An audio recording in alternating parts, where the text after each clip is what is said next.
Do you feel like your church board has untapped potential? Today, we're exploring 5 roadblocks to a healthy church board on the Church Revitalization Podcast.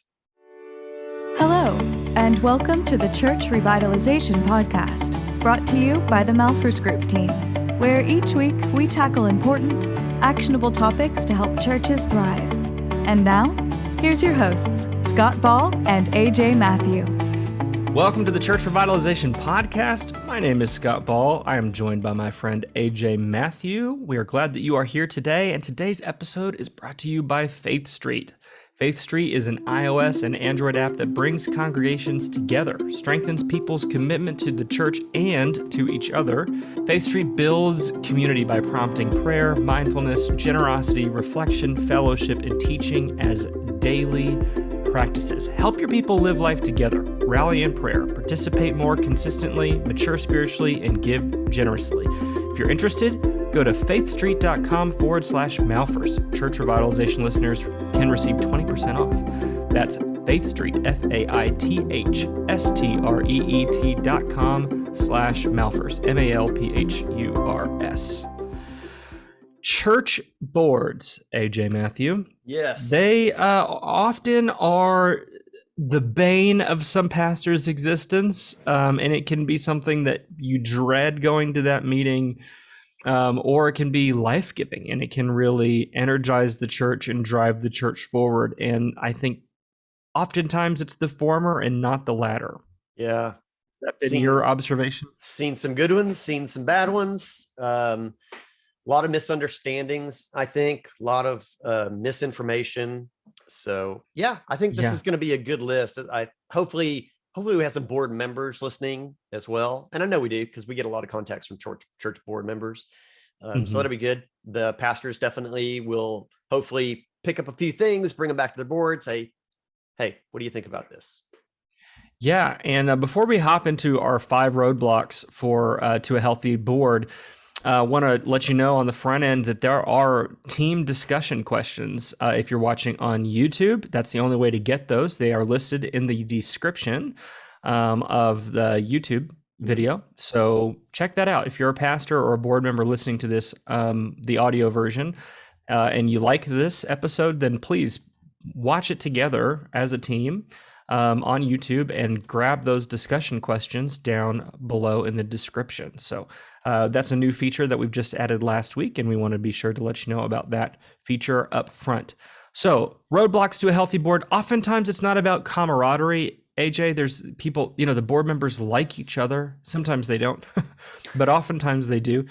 So it's not just about, can you get a group of people together who like each other, but is the board effective? And we're just going to use the term board, AJ. I think maybe let's start at the beginning and just say every church is different. So you may have an elder board, you may have a deacon board, you may have whatever. But this is through the lens of a governing board, whatever that would be, whatever that is in your church. There are some churches that do not have any such board, in which case you might want to form one. And if you were to form one, this would be good advice before you put the team together. I think a lot of these are scalable too. You could take this from a board operating at another level. For sure. Okay, let's hop straight into it. 5 roadblocks to a healthy board. These are all things that you and I see, AJ, on a consistent basis when we work with churches. So let's start with number 1. Yeah, number 1 is that the board represents a constituency versus shepherding the flock. All these, we're going to give you sort of a versus thing, this versus that. So representing a constituency versus shepherding the flock. And this is probably in most cases unintentional, but where members of the board end up maybe being influenced by their circle of friends and contacts, or each member kind of feels like they need to be bringing particular concerns all the time into meetings. And that can bog down meetings for sure. It can help take the focus off of bigger picture issues. I think you brought up Acts 6 this morning, Scott. I think that's a great place to start with this, to give sort of a biblical look at this particular concern. Yeah, it's a great great place to start. So in Acts chapter 6, if you're not familiar, although you likely are, if you're listening to this podcast, but you've got the daily distribution of food problem. So the Hellenistic or Greek Jews are being overlooked, or there was a feeling that they were being overlooked, as those who were Hebraic Jews were getting priority in the distribution of food. And so this complaint is brought to the apostles, who then get together and ultimately decide to put together another board of deacons, a serving team, basically, who could solve the problem. But what couldn't happen is the apostles could not have felt like, oh, I've got to fight for my group, my representative group. And this is often what happens. So in church context, today, it's often like, I got to fight for the people who like the hymns, or I've got to fight for the young married couples, or I've got to fight for this. And in fact, some of this can be structural. I've worked on staff in churches, and I've worked with churches that had an elder that's assigned to the youth, an elder that's assigned to whatever. And that can be good for oversight, but it's not good if that elder sees that group as their constituency. Yeah. They have to come to the meeting and fight for that group or lobby on behalf of that group. The role of a governing board is to shepherd the flock. It's to oversee what's best for the whole and not just for the part. And so understanding that role is really important, but this is how these boards often, AJ, become very political. Mm-hmm. They think, well, we've got to make a compromise. I've got my group, you've got your group, and we have to find a compromise. And all those kinds of things are not good language. AJ, I think that you and I were talking about this off air. This may be a uniquely, or maybe not uniquely, but certainly a primarily Western problem, where in not just the United States, but any sort of Western nation that has a representative democracy. Right. Yeah. Or some sort of representative government. Sure. Yeah. We have this hard wiring from birth at this point, culturally, to go, well, we've got these leaders, and I ought to lobby the leaders who are going to lobby on my behalf. And that ought to be the way that things work. But that's not really a biblical model for leadership. I think it's the best we can have when it comes to human political government. But when it comes to the church, it's not the way God's designed the church to work. Yeah, for sure. I mean, we're supposed to be more of a theocracy. But, even a lot of our mainline denominations have structured themselves this way, Presbyterian and others, that they've built sort of a representative government in. And there's certainly huge benefits that way. I mean, we're not saying tear all of that down. But certainly primarily for your local autonomous church, to feel like you've got to operate in that way. I think it's definitely easier to be able to move away from that and to try to just work more as a governing team representing the entire church. Certainly, things are going to come up. One person hears about it, the others haven't. Yeah, I mean, that needs to be brought up. Does it affect the whole church? Does it affect just a small group? But it's more of a mindset shift, right, Scott? To take on the responsibility of shepherding the flock and not hyper focusing on just your niche. That's right. It may seem like a distinction without a difference. A lot of these things may, as we go through, seem like, well, isn't that basically the same? But it's not. When you can take an issue or a problem or a crisis that's arising out of one group, and you're hearing that complaint from a particular group, to evaluate it through the lens of the whole is what needs to be done, instead of simply evaluating it through the lens of that particular group, and feeling like you have to fight for them or lobby for them. And it takes some degree of spiritual maturity and emotional maturity to go, okay, I want to see the whole problem and the whole flock, and not just the complaint or the squeaky wheel. Yeah, right. All right. So that's problem number one. Let's move on to number two. Second one is that the board looks for input versus seeking the Lord. And I bet on this one, there's going to be a lot of people go, wait a minute, hold on. So we're not saying that boards that look for input don't seek the Lord. We're just saying, again, mindset shift, team ministry shift of reestablishing in your mind, I think, sort of, again, this hierarchy of our theocracy, of our church, capital C Church of Jesus Christ, in which, our Lord and Savior is the head of the church, and we seek him first in things, not trying to gain support from an entire congregation or groups of people within a congregation. And so, I mean, this is more so congregational governance in a church for sure, but we see this still all the time, even in churches that are not. They've got an elder board. And well, I mean, Scott, even in the quote unquote sales process of us speaking with churches that are trying to decide if they want to go through like our strategic envisioning process, or maybe work with another firm that helps churches in revitalization, I hear buy-in all the time. Yeah, I'm not sure. You got to get buy-in. Just last week, checked in with another pastor, and he's like, yeah, I really feel like we need to do it. I know we do, but we're really just working on getting the buy-in and the support. And that's good to an extent. But if it's crippling the church, if it's holding the church back from making good forward momentum and progress, then it's gone from being a healthy thing to an unhealthy thing, really. And a lot of times the churches that need the help the most and have declined the most and suffered the most, they're still dug in on this. Like, yeah, we're dying. We got 60 people left. If I can get them all on board, then we'll make a change. Like, gosh, that's not the right thing to do. So, then this could be a sensitive area for sure. Yeah. So Proverbs 15:22 says that plans fail for lack of counsel or lack of advice, but with many advisors, they succeed. So there is genuine wisdom, biblical wisdom in getting input. Yeah. But there's a limit to it.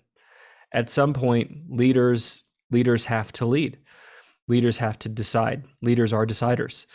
And so getting bogged down in all of those pieces of advice and getting the input it can be really counterproductive. And this is what I see from a lot of church boards, is they go, well, we really want to get input from this group, and they'll do a church-wide survey, and they'll get input on this and that and the other thing, and before they're going to make a decision. I saw this a lot during the pandemic, AJ. There's some benefit to doing those surveys that churches were doing during the pandemic to get a feel for when people wanted to come back or whatever. But if you were waiting for the majority of people to say they were going to come back before you were going to make a decision, you'd still be waiting. Right? Yeah. So at some point, churches have to do what they feel is the best for them. You can't respond to every piece of negative advice or negative input and go, well, now we've got to capitulate and we've got to do this. You'll never get anywhere. You have to just decide. I like sort of a non-church example that we were talking about off air, is that the most successful technology companies in particular have done so well because they've seen things that people don't see. They've seen the answer to a problem that people didn't even know that they had. Right. I remember when I was younger, I don't want to date myself too much, but being able to walk around with a Walkman or like a CD player, like I never could have imagined an iPod, right? Or an iPhone where you could have unlimited number of songs now, with something that's connected to the internet. Like I never could have imagined that solution because I didn't even realize that there could be something other than, a portable CD player that plays the 16 tracks on a CD. Yeah. Because I didn't have the frame of reference, because I didn't know enough about technology to envision something different. Does that make sense? Yeah. Yeah. To some degree, as a leader, you have a perspective on a problem that the average person does not have. And so you can make decisions and create solutions that you'll never get there based on purely the advice of the congregation, because they lack the perspective in order to give that advice. So advice is valuable to a point, after which it's no good. Oh, can I give one other example of this, AJ? Of course. Okay. I'm sorry. I know I've been talking. we recently got a survey. If you, maybe wherever you are if you're in the United States, your community may be getting some grant money from the federal government for schools. And so our community, I think, is getting something like $7 million or $8 million or something like that in federal grant money. And they, the school system sent out a survey to parents saying, how should we spend this money? And I thought, why are you asking me? I don't know how much. I have no idea. Is $8 million a lot of money or a little bit of money? How far would that go? What are the biggest needs? What are the gaps? What are the things that you've shorted in the budget because you've had to for money reasons that now you could fill in a gap that's been empty for a long time? I have some perspective on it because my wife is a teacher, but generally I have no valuable perspective on that. Why are you asking me this question? My first thought is, didn't you tell the government what you needed money for? But they probably didn't. They probably just said, "Can we have some money?" And the government said yes. I believe that. I don't want to speak to it. I believe that there are certain strings attached to the money, and then there's a wide degree of latitude outside of that. And I believe that every community is getting quite a bit of money. But the point I want to make is, why are you asking me, as a parent who isn't an educator? What do I have to contribute to that conversation? I would guess that they're only sending that to parents so that they can say that they sent it to parents. That they're going to take our feedback with a grain of salt. I'd rather you just not ask me. Looking for input to people who don't necessarily have the perspective that's valuable to making a decision. And ultimately, you really want to seek the Lord. Seek his input, not the people's. Right. Number 3, the board can get stuck in the trees versus managing the forest.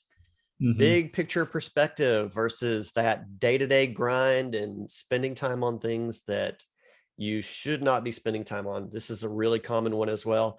And this ends up coming into a vision topic for sure. Boards should be focused on managing the vision of the church, progressing towards the vision of the church, but they get so bogged down and mired in the details of things that that's not where they are anymore. C point 2 from 30 seconds ago would be another part of that. So yeah, they miss the big picture perspective because they're too busy on the details. Yeah, I think that some board members see themselves as a park ranger versus seeing themselves as a forest manager. And those are two different jobs. When you're a park ranger, I probably shouldn't speak to this, AJ. You're a person who has encountered more park rangers. More parks than you, yeah. In more parks, yes. But a park ranger or a forest ranger, they're going to be dealing with problems that are happening right now, right? Like a little fire or a little problem with a guest or something to do with an animal. Am I getting close? Am I good getting job. Close? Yeah, very good. Animals, okay. And there's animals in parks, Scott. Wildlife, we call them. Dear listener, I'm not much of an outdoorsy person. I don't know if you're catching on to this. But someone who is a forest manager, they're thinking about a much bigger problem. Like, how can we manage vegetation? How can we restore ecosystems? How can we reduce hazards? How can we maintain forest health? These are bigger problems, and one is not more important than the other, but they're different. Mm-hmm. And a healthy church board recognizes that it's not a dereliction of duty to focus on macro problems. I think that sometimes a church board goes, well, if I'm not in the weeds on things, does that mean I'm not really being servant-hearted? No, it means you're focusing on things that only you can focus on. It's really, really important that you understand your role in a governing board to be focusing on those macro problems and not the micro ones. Yeah, that's right. And one of the points that you've got on here also is that staff and teams they need to be established to function in these roles that they've been empowered to do. So, and maybe that's it. Maybe you're not empowering them, or maybe you're not truly trusting them. But I mean, you got to go back to the old fashioned pyramid setup of the organization, and there's fewer people at the top managing, the roles of others where there's larger numbers and more going on. And you can't, I know a lot of times people flip it over. We're the board serving everyone. Great. Yes, do that. Okay, but great. Sure. You're not there to do it all. Right. Yes, be servant hearted.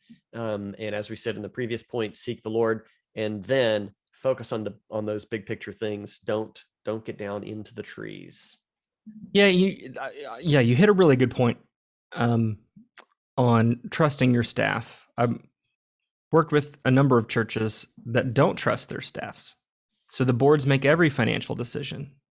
They decide when this thing is going to be bought. Sometimes they don't even show the full budget to the staff or where things are at financially, because they think that they don't need that information or they don't trust them with it. If you don't think that they need it, you're wrong. And if you don't trust them with it, that's a problem. So you've got to be trusting the people that you empower, that are either volunteer teams that have a certain degree of operational autonomy, certainly your staff that you've hired.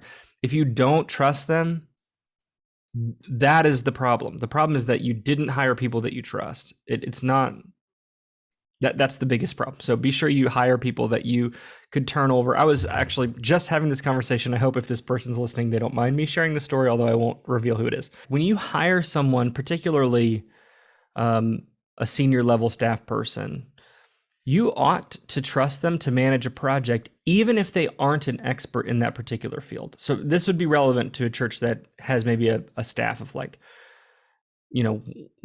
to 5 people. You're not at the size staff where you can have true specialists in certain areas. If you have a staff of 40 people, then you should hire people who are specialists in particular areas if you're a church of 10,000 people. But if you're a church of 150 or 150 to 500 people, and you've got a staff of 1 to 5 or 2 to 5 people, then you ought to hire people that you can trust with a project, even if they aren't an expert in that particular field. For example, I gave the example of when I was on staff at a church that we were building a church building. AJ, you know me well. I am not handy. I can't build anything. But I was given oversight from the staff side of working alongside the general contractor and making sure that project stayed on time and on budget. I managed to make sure that the project was completed on time, and we were $250,000 under budget by the end of the project. And I'm not saying that to toot my own horn, but I am saying that there's a reason why they gave me that project, is because they trusted me to be able to oversee the project, even though I know nothing about building buildings, because it's a skill set that can transfer regardless of the specific area of oversight. Does that make sense? Yeah. Like management is management, whether it's something you know well or something you don't know as well. So the skill ought to transfer. If you've not hired someone that you would feel comfortable giving a $1.5 million project to, you're not hiring the right person. Someone that you are paying, you ought to.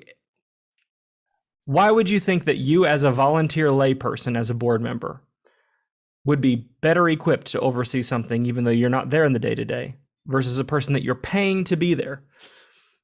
Yeah. Does that make sense? Is this making any sense? Am I tracking? Yeah. It's I would imagine for probably a lot of people listening, they're like, when you just said that, they're like, oh yeah, that's right.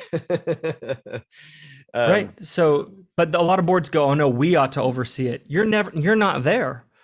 Well, we couldn't trust our staff to do that. Why? Why can't you? Yeah. You don't trust them? Why'd you hire them? Right. Yeah. These are the kinds of things that if you stop, take a fresh look at this, you would go, yeah, that doesn't make sense. Why are we doing things this way? It doesn't jive. Yeah. Right. One last point. I do want to clarify that if you have staff that you empower with things, that doesn't mean unaccountable. That doesn't mean, oh yeah, we release this with no oversight. Sure. It's that you're releasing things to staff so that you can be oversight. Yeah. You can't serve as in an oversight role and in the active execution role. You can execute or you can oversee, but you can't do both very effectively. And those who are executing things will thrive better if they have people that they are accountable to that can oversee them well. And so by hiring people that you trust, that is not a dereliction of on your part. You're not saying, well, hands off, I'm not going to do anything with that then. No, you can embrace the role for oversight. So I just want to be clear about that. Hiring someone that you trust doesn't mean you don't have to do anything. Mm-hmm. It just enables you to do the thing that you're supposed to be doing. Right, that you should have been doing. And that's a great segue into our next point now, Scott, on low standards versus high accountability. And in many church staff teams and councils and boards, there almost is no accountability. At least there's nothing formal for sure. And we have a question that speaks to this on our church ministry analysis that we do in regards to leadership. And it's about evaluations, to having evaluations for all levels in the church. And we got one of those back the other day from a church that I'm working with, Scott. And one of the people taking the survey commented it was a bewilderment of who would do that, who would evaluate staff and boards, and because that was a foreign concept to them, and maybe even a scary concept, like who would have the authority to evaluate. So but it's hugely important. And we always, when we talk about this with churches and everything, it's not that it's supposed to be a negative experience. Evaluation, it's become a negative thing. Like, oh, I've got my review at work today. They're going to kill me. That should never be the case, especially in the church. And so, well, if you have a high feedback culture, if you're getting a lot of feedback, then you don't have to use those reviews to say everything that you've been holding back for a whole year. Yeah. You can focus on different kinds of things in the review, things that are deeper level things about, developing your character or developing your capacity in a particular way. Lots of times in work related evaluations, the feedback culture isn't very high. So what a supervisor does is they say all the things that they wanted to say all year, and then they've dumped them on you in an evaluation. That's not a good way to do it. No. So that's not what we're looking for here either. No, absolutely not. And in the church, character is a very high element that is measured and investigated and overseen, and that's not wrong. But performance has got to be looked at as well, at all levels of the church. And gosh, we come up against a lot of underperforming and poor performing people on staff teams, painfully poor performance, and board members as well, that really they're keeping that seat from floating up if gravity ever fails, but not doing much else. So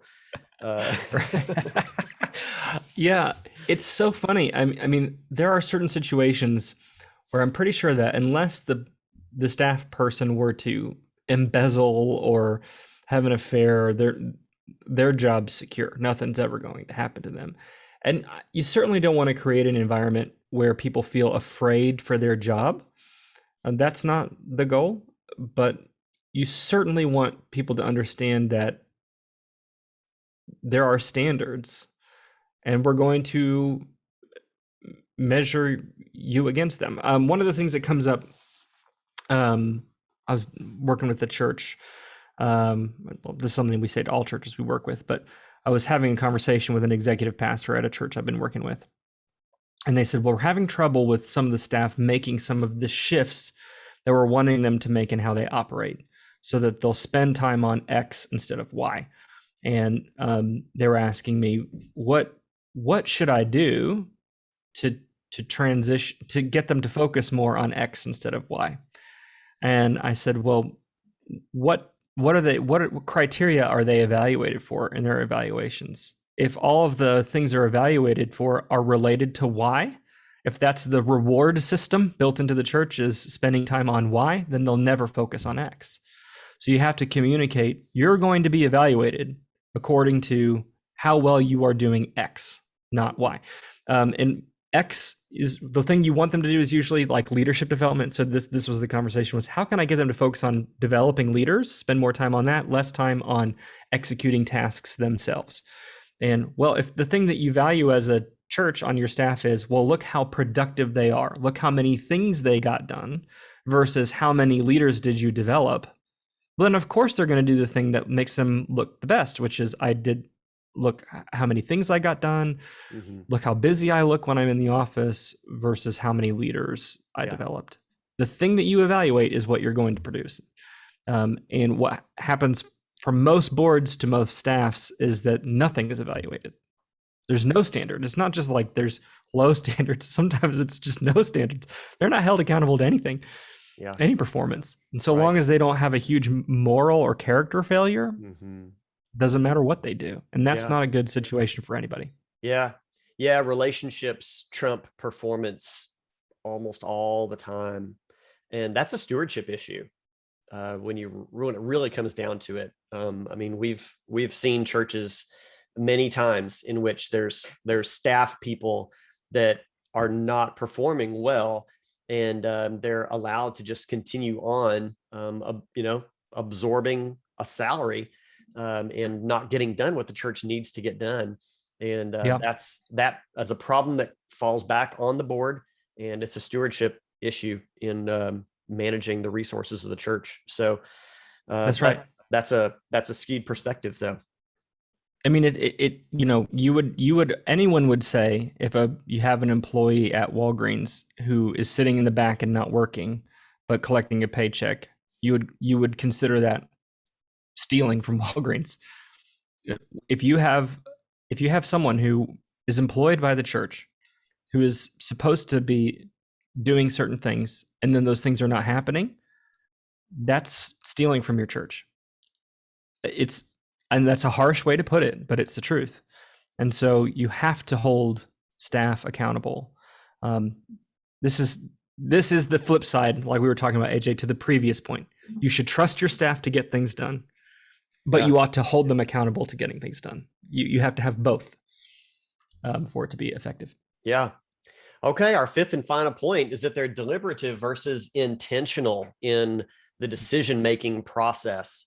And church boards have got to get on track with establishing what's important. This is a bit of a recap: establishing what's important, overseeing what needs to be overseen, managing staff well, managing the spiritual health of the church well, and then making decisions that are best for the future of the church, and doing it in a timely manner.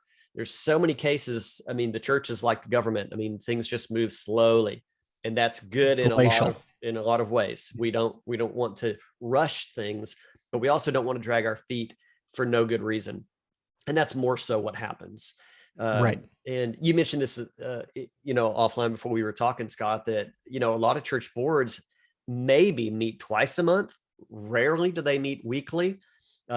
Twice a month, maybe. And I would know that I would want them to be meeting weekly. I don't know that would be a good thing. Probably they're likely to be diving into the weeds if they're meeting weekly. But they're meeting once or maybe twice a month and not working on big picture things.